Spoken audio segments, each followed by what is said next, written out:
Today we're going to go through and show you the difference that spot UV and digital foil can make on your images, your journal covers, and other products that you're looking for.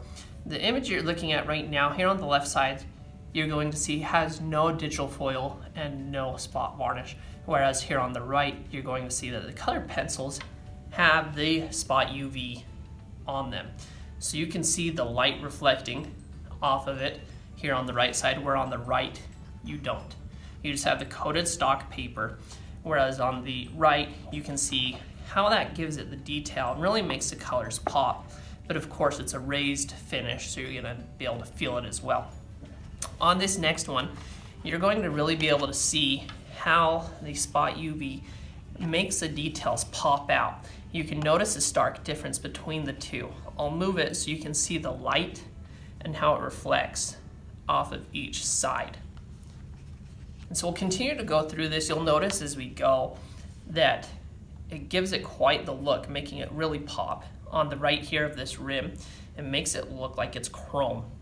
Whereas on the other side, you just have the appearance of it, but it doesn't quite look like it's real or gonna pop out for you. Same here with this leaf. You can see the water droplets on both sides, whereas the left side compared to the right side, you can actually see that it's reflecting off of the light where the water droplets are, and it's going to give you that feel as well, whereas the left side will not. And so you've got these different tactile finishes that the digital foil and spot varnish is really going to help you out. We'll look at this one here that showcases the spot UV or varnish and the digital foil.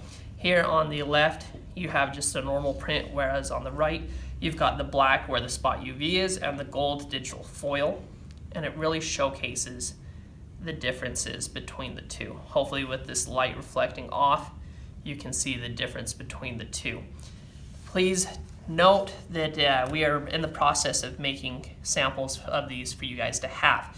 If you'd like one, shoot me an email, michaels@tektured.com, tektured.com, and just send me your shipping number and we'll get one in the mail for you as soon as they are produced. Thanks.